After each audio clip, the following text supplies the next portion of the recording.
Assalamualaikum warahmatullahi wabarakatuh. Kembali lagi bersama saya Nihana Fida Koirina dari kelas PGMI 3D. Di sini saya akan membahas mengenai prinsip-prinsip pembelajaran. Ada beberapa prinsip pembelajaran, yaitu ada 6. Yang pertama ada prinsip perhatian dan motivasi, kedua prinsip keaktifan, yang ketiga adalah prinsip keterlibatan langsung, yang keempat ada prinsip pengulangan, yang kelima ada prinsip tantangan, yang terakhir yang keenam yaitu ada prinsip balikan dan penguatan. Untuk lebih jelasnya lagi, mari kita bahas satu persatu dari keenam prinsip-prinsip tersebut. Yang pertama ada prinsip perhatian dan motivasi.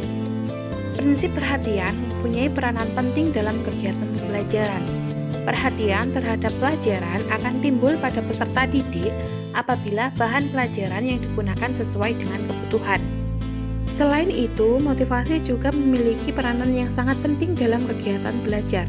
Motivasi berkaitan erat dengan minat peserta didik terhadap suatu bidang tertentu, sehingga cenderung tertarik perhatiannya dan timbul motivasinya untuk mempelajari bidang studi tersebut.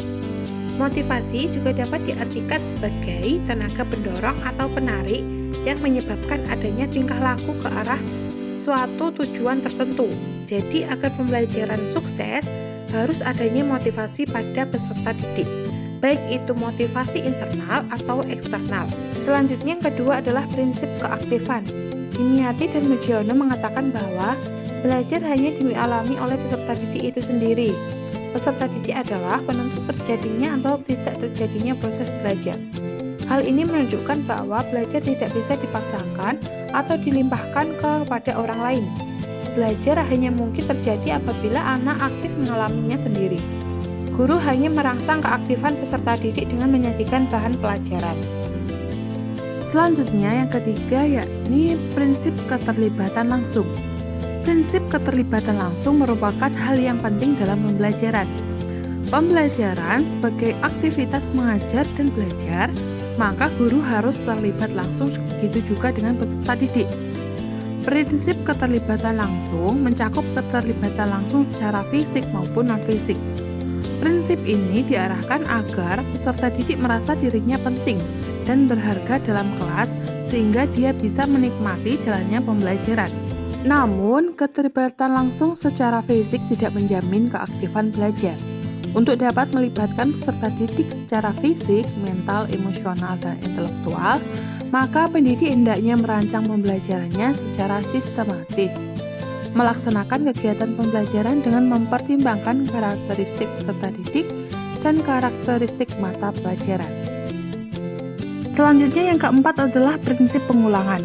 Pengulangan dalam kaitannya dengan pembelajaran adalah suatu tindakan atau perbuatan berupa latihan berulang kali yang dilakukan peserta didik dengan tujuan untuk lebih memantapkan hasil pembelajarannya. Pemantapan diartikan sebagai usaha perbaikan dan sebagai usaha perluasan yang dilakukan melalui pengulangan-pengulangan. Pembelajaran yang efektif dilakukan dengan berulang kali, sehingga peserta didik menjadi mengerti. Sesulit apapun bahan ajar yang diberikan oleh guru kepada peserta didik, jika peserta didik sering mengulangi bahan tersebut, niscaya akan mudah dikuasai dan dihafalkan maupun dipahami. Selanjutnya yang kelima yakni prinsip tantangan. Apabila pendidik menginginkan peserta didiknya berkembang dan selalu berusaha mencapai tujuan, maka pendidik harus memberikan tantangan dalam kegiatan pembelajaran. Tantangan dalam kegiatan pembelajaran dapat diwujudkan melalui bentuk kegiatan, bahan, dan alat pembelajaran yang dipilih untuk kegiatan tersebut.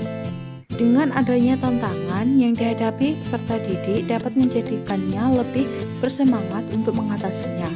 Bahan ajar yang memerlukan pemecahan masalah dan analisis dapat membuat peserta didik tertantang untuk mempelajarinya.